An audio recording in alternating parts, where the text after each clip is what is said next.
When looking for the king of podcasts, you're at the wrong channel. Well, excuse me! Looking for good ideas for life? You're far from good hands. Hey, bud, what's your problem? If you think the listener is always right, you're far from the right place. Out of order! Even in the future, nothing works! Hosted by a Northeasterner by birth, but a rebel by choice. Are you threatening me? If you want a host that floats between love and madness, and we know the night is always gonna be here anyway.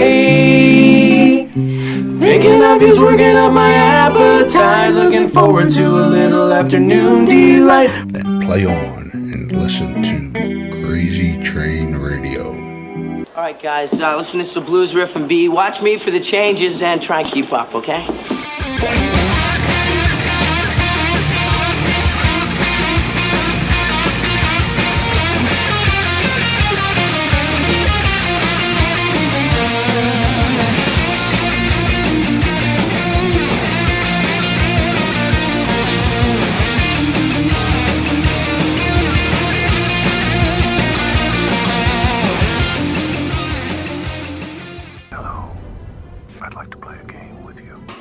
Within the gaming world, there are your general gamers, but then there are those that enjoy the dark underbelly of gaming. If you're one of those that enjoy the dark underbelly of gaming, we certainly got the place to send you.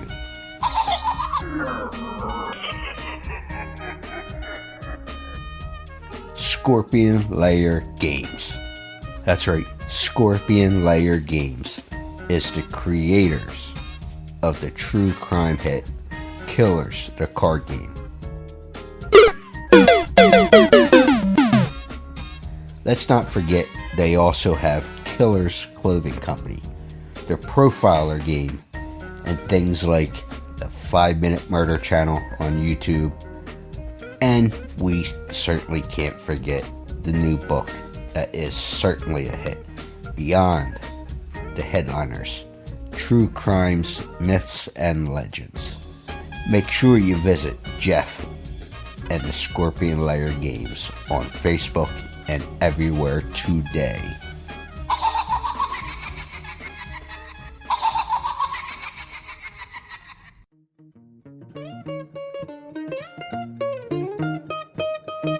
Hi, I'm James Morris, writer and director of He Never Left, and you are listening to Crazy Train Radio.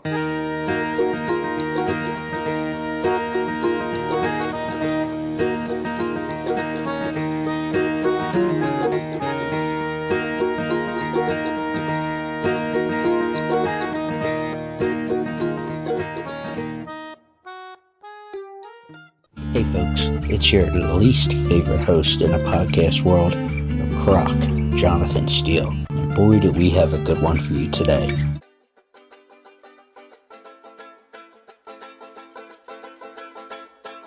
Before we get started, folks, we also wanted to let everybody know that is listening to this interview. It is being recorded on the D&D Fitness Apparel line. D&D Fitness Apparel is a Memphis-based comedy and clothing startup brand that is helping you reclaim the quality gym wear that you want to have on, but also does all the talking for you because you want to be comfortable while you are there to Pump you up! Feel free to visit them at dndfitapparel.com.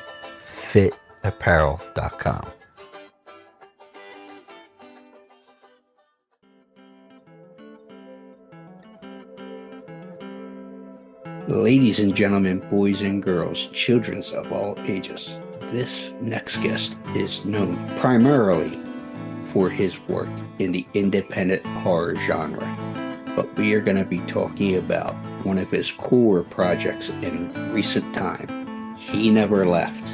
He is an actor, director, producer, and writer. But let's go ahead and welcome Mr. James Morris.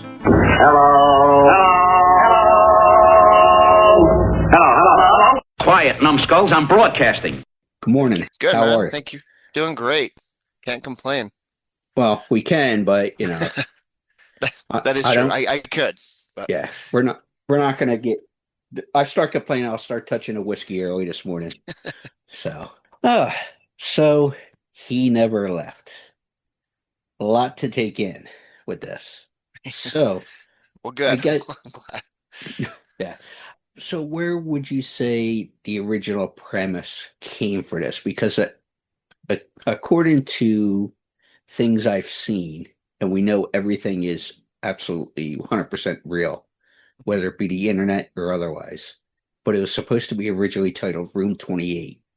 So, Yeah. It was like a crime thriller, much more than it turned into kind of like a slasher hybrid, but it was very much the same kind of beats. It was about a guy in a motel and he's trying to hide out and things start to happen to him. And so it was far less on the atmospheric, on the masked killer, but a lot of the same beats happen. You hear somebody get killed and it kind of evolves. And it was also much more in one location. Um, when I originally conceived the idea, it was meant to be like a one location movie, kind of one of those, and it just kind of expanded. And as I rewrote it, I realized we had to kind of make it bigger than that. So I tried to keep a lot of the same, the spirit of those claustrophobic one location movies, but also kind of open the doors to some other things, and then adding the mass killer element into it kind of blew that off its hinges, and we kind of just went crazy at that point. So. well, the mass killer, and I hope I'm not spoiling things, is Paleface. And obviously, with the expansion that you're talking about, how influential was Michael in terms of let's say I like the concept, but let's do this, this, and this. Michael Myers, you mean? No, I'm saying Michael, your Oh, Michael producer. Baloff. Oh, okay. Well, both Uh, Michaels were influential, Michael Myers and Michael Baloff. yeah, Yeah, he excuse me. Baloff we talked about how to go about making this movie because I had this feature script that was basically done, and we weren't sure what was going to be coming next because COVID had hit. mhm. And originally we were going to be working on season 2 of The Witching season, which we're actually doing right now. We're shooting an episode, I think, this month later. Um, but we were going to be working on that, and then COVID hit and just shut everything down. And so I started working on this new idea. And when I presented it to him and asked if he wanted to help me make it, he wasn't sure if it fit with the brand of Witching Season, which we'd been doing for so long. Just because it was very much a crime thriller, and so he suggested his original suggestion was to add a masked killer after he read the um, the draft of Room 28. And so when he came back and said, "I like it. Let's. What about this element? Could we make it a little more on brand if we added this character and maybe set it in October and brought in some of those things that his company had um, really focused on with his other projects." And so I kind of went back to the drawing board and started to add these things in, and it actually really improved it. So the movie definitely has a bigger element of that. I think it's definitely a better film having added that into it. So very, I guess, would be the answer. He was very influential in making the movie what it is now, for sure. So, as a writer, because I mentioned you dabble in all aspects of things in the intro there, but as from the writing side of things, with that ball cap on, when do you know, okay, enough's enough, I have to release this to the next steps as far as, filming and, you going along the path of Yeah. when you make a movie? Because I talk to musicians about this all the time, and it's like, who are also writers as well. You can sit and nitpick things forever and never get the project moving or complete it. So when do you know when to say when? I don't know who said it. There's a quote that we repeat all the time within my circles. It's a movie is never finished, it's just abandoned, which I think is true of every aspect of it. Um, I think a lot of it came down with to Colin. So I had a draft of it. I went back and I rewrote it with all Michael's ideas into it, and then was pitching it to Colin Cunningham, and he was coming back with a lot of ideas for the character and some beats and stuff. So it kind of got to a point where we were kind of in this cyclical thing, all three of us. And it was good and bad because there was a lot of ideas coming in, but a lot of cooks in the kitchen, you know what I mean, as we're trying to finalize the script and get everyone happy with it. And it came to a point where we were coming up on when we wanted to get going on it. And I think in the end, I just kind of had to say no to a couple ideas, both from Colin and from Mike, and not that there was any issue, but it just there came a time when I had to put the stamp on it that I wanted, right? Like it was kind of that moment where the movie needed to be what I needed it to be. You need to shit or get off the pot kind of deal. Yeah, for me to be happy with it, right? After having worked on it for so long. So I took everything in and I basically kind of one day, I think it was just like, all right, this is the shooting script. I know everyone's not 100% on every little element of it, but I like it. Let's do this, because if we don't, we're not gonna get filming it in time. So it was more just again, it wasn't like I came down and was an asshole or anything, but it was just like we just needed to get going. And so, and even to this day, there's things that like I yielded on, you know, or Colin or Mike or things like that. So it was a very much a team effort to get everyone happy with it. But I want to say it was probably around December or January, because we started shooting, I think, in April. The main block. We shot one scene the year before, but I think it was about then when I kind of just brought the stamp down on the script before we moved on. And I say this respectfully, like you said, it could be sitting there being a complete circle jerk. Well, why don't we change this? Why don't we do that? You know, we could sit in that process forever. But Colin, you mentioned, is Colin Cunningham, who plays Gabriel. Yeah. And you met Colin at Horror Fest Film Festival in 2020. And then Colin ended up meeting Jessica Staples, who was Carly, at the same event the next year. Suggested her the whole bit. But you mentioned about shooting a scene a year before. That was because of the crowdfunding, correct? Correct. Yeah. So we shot the intro with the woman in the hotel getting killed. We shot that. I want to say it was. Oh, man, damn, I can't remember. It was we tried to have it out for Halloween for the crowdfund. So I want to say we shot it in like September. And then we started the major block again in April. So we were still doing revisions in that time. But yeah, we needed to get that going. And unfortunately, well, I mean, I guess unfortunately is not the right word. Creatively, there was some difference with the pacing of the film. So the full extended version of that opening scene is actually not on the movie. But you wanted to have a feel to what you guys wanted to do. Yeah, the intro in the current film is like a minute and a half or something like that. We actually shot like a 4 or 5 minute sequence, and it is on the Blu-ray I sent you, the original opening. And so I mean, again, we went back and forth on that quite a few times actually, and ended up kind of finding a middle ground. But yeah, I love that full scene. I just wanted to really kind of get a feel for what the killer was like and the visual style of the movie and everything like that. And so it was a lot to try to fit into one scene, but yeah, we shot that pretty early. And then we actually there's one other scene we shot before as well, and that is the very ending scene of the movie. And I won't give it away, but the very end, when there's the shot back in time in the motel, that was actually shot second. So we shot that before the main block as well. So we had 2 scenes that were locked and done before we started the main block in April, and then the rest of the movie we shot in about 2 months. It was pretty back to back. Well, let me go back then, because you had these 2 scenes into locked, as you say. Does that make it things more difficult when you guys are bantering around? Well, let's do this. When you have these 2 anchors, like, hey guys, we have, you know what I mean? Yeah, Mike, actually, that was a big concern of Mike's. Because he was like, well, what if this changes? What if that changes? What if something changes? And kind of like talking about the script at that point, I was pretty much like, no, we're not changing it. I was like, the movie's going to basically stay what it is. And so I was confident that the scenes would work, because no matter what we changed, even if we would change a few things, it wasn't going to affect what you had at the end here. Yeah. The story that I had, no matter what, began there and ended there. So it was like, I think we were safe. There was a little concern of it, to your point. Yeah, I mean, it did come up. But fortunately, we were able to use everything that we shot early on. Okay, so I mentioned a crowdfunding and you used this scene and all, which again, like you said, is on the Blu-ray. Yeah. But do you see that often, that obviously there's a lot of people that do crowdfunding to do independent projects or whatever the case for whatever reason. Music, this, that, the other. There's a million different reasons people use crowdfunding. But how often would you say you see them actually present a scene or two like you guys did to say, hey, this is the vibe we're going for as far as when they do crowdfunding for independent film? So I see a lot of pitches. I mean, we've done crowdfunding for a couple different projects, and I think this was the first time if I could be wrong, but I think this is the first time what we shot as the crowdfund was part of the actual movie. Usually what I've seen is concepts, like they'll shoot a trailer, like a test trailer Yeah. or a test scene or things like that.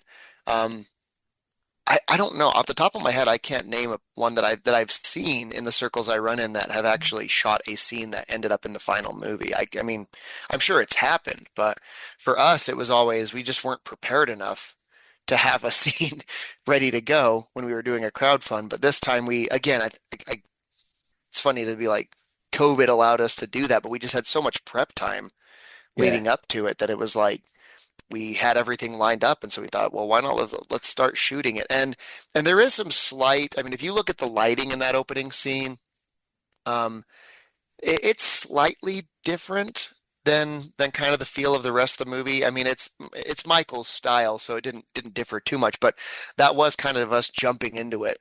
You know what I mean? Full on, just okay. We're lighting this room. We're lighting these motel rooms. We're doing moonlight. So it was kind of baptism by fire for sure. Um, but I feel like I've never had anyone mention it, so I feel like we did a good job at keeping that feel and that style visually throughout the whole movie. But anyway, sorry, long answer to your question though. No, it's fine. So as far as you have the idea, the script's written, you guys are, hey, this is where we're going, you got your final stamp, etc. How was it for you guys finding the right setting for the filming, but also optimizing filming time and schedule, etc.? Yeah, that with independent film, that's always incredibly difficult because you're always on someone else's clock. You know, someone's usually doing you a favor like they were with this motel. Once we always allocate some extra days too. So we got in the motel, I think, on a Sunday, and we finished, I want to say, on a Saturday, and we shot like 4, 5, yeah, 5 or 6 days straight, and we all lived in the motel actually. So all the cast and crew had their own room.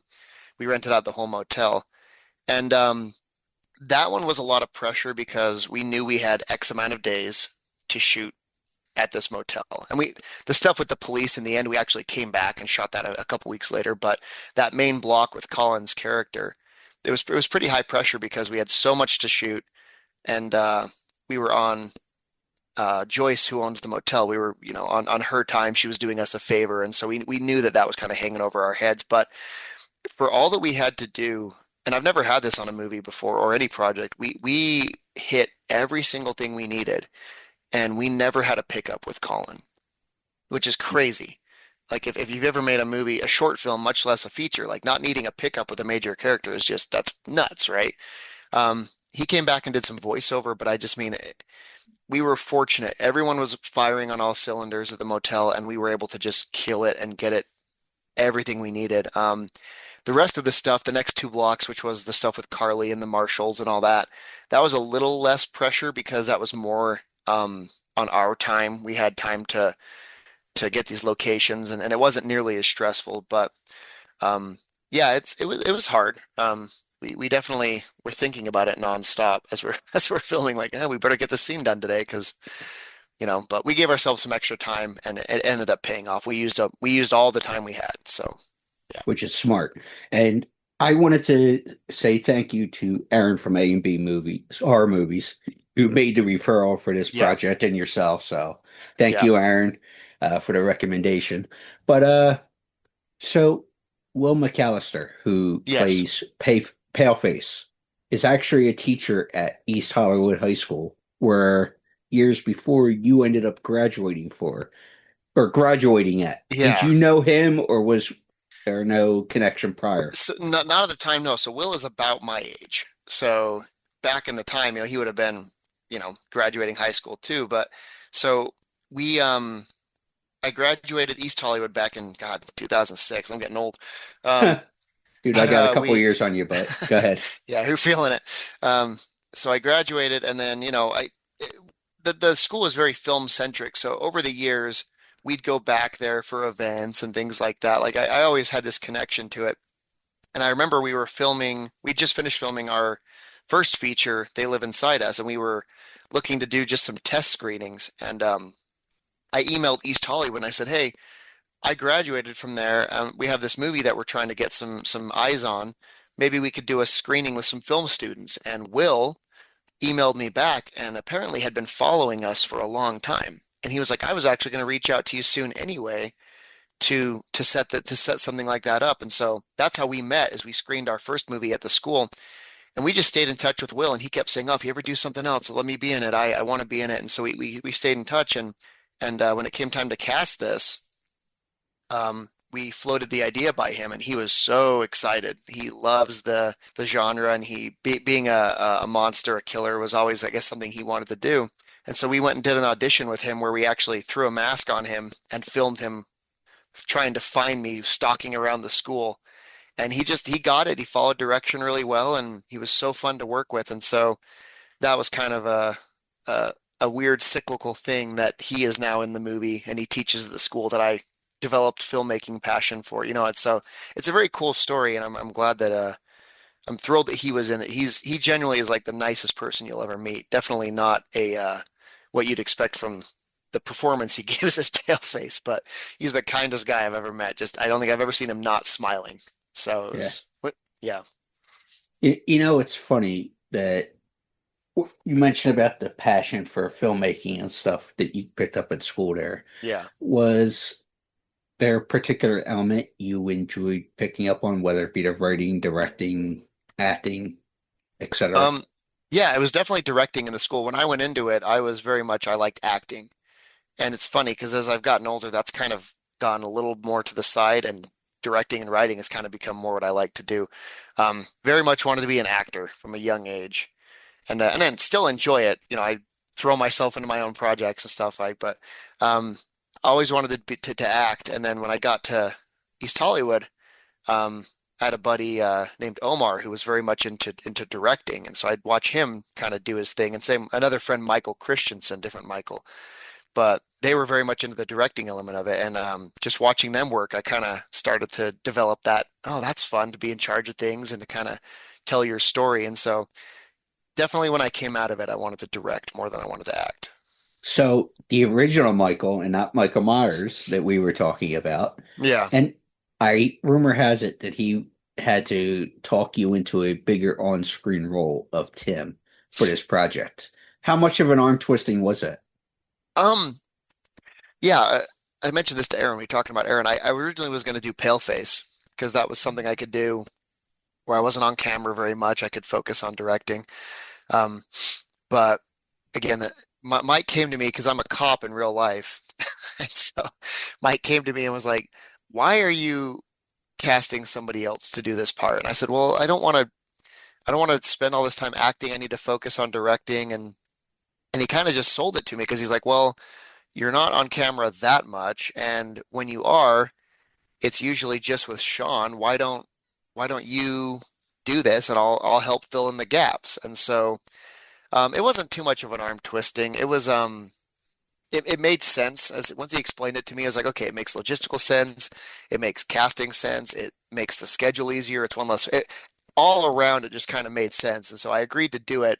I was always a little nervous about it, but Mike, he'd fill in and kind of help direct me when I was on screen, and so it never became a problem. It was never, again, we were lucky. We had so many saving graces in this movie, and one of it was that I never had an issue directing and acting at the same time because they were kind of different blocks, different times, and different settings. And so Mike being there to help fill in that gap kind of solved any issue I would think I would have had. If I didn't have Mike, and it was say we just was working with a producer I'd never worked with before or something like that, I think it would have been harder. But I'm just so comfortable working with him because we've been doing this for years now, and it just never was a problem. Well, when we were going back and forth, and I'm glad to have physical copy, but obviously you said it was doing well streaming wise. So where can people also check it out from the streaming aspect, but if they want a physical copy, where can they pick that up at? The physical copy, I know you can buy them on Amazon. You can also get them directly from Dread Central. They have them on their website, Dread Presents. Streaming right now, it just landed on Tubi, I think like last week. So it's on Tubi, it's on Plex, Pluto. There's a bunch of free sites it's on right now. It's I don't know if it's free on Amazon yet. I know you can rent it on Amazon.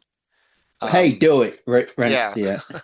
Yeah, so it's a lot of platforms. It's on Apple TV. I mean, pretty much anywhere you can watch a movie, you can find it right now.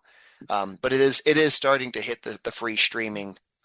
So just if you're looking, no, you won't hurt my feelings. If you wanted to go watch it for free, Tubi's the best place, I think, probably to go find it right now. So And there's still a royalty that comes back with Tubi, amount of watches and timeline. yeah, I don't know exactly how it works, but Yeah, so somebody else was explaining it to me, a makeup artist and who does his own projects as well, filming direct. He out that way. He was explaining the nuances.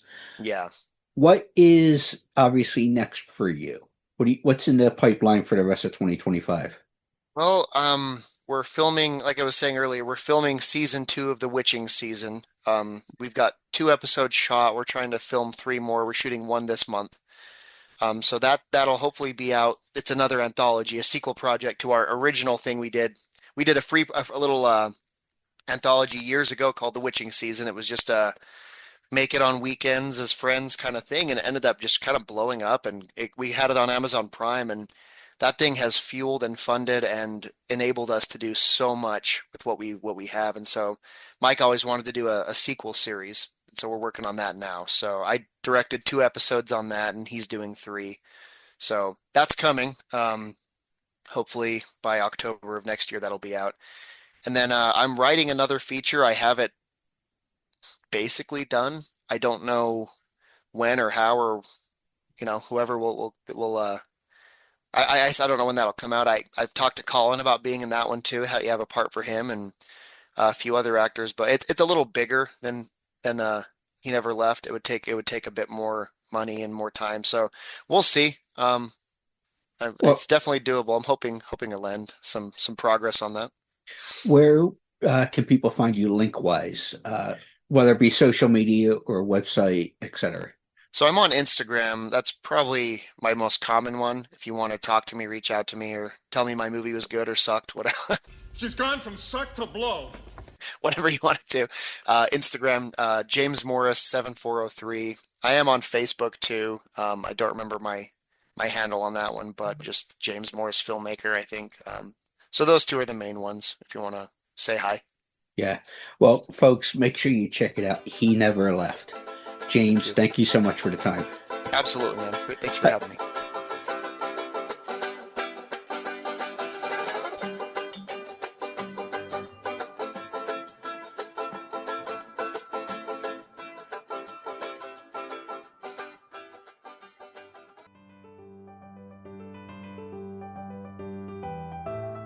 Hey folks, looking for the ultimate destination for the nerd enthusiasts and collectors? Well, we found the spot for you. Nerds Nest Collectibles is a haven for nerds, geeks, and fans alike, as they have many different products and certainly more to come. Make sure you go ahead and visit them at nerdsnestcollectibles.com. Check them out.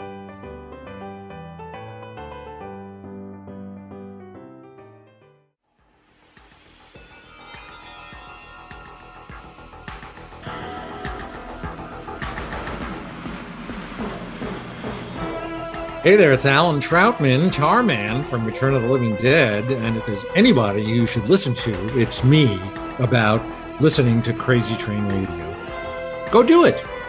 Go away. Do it now.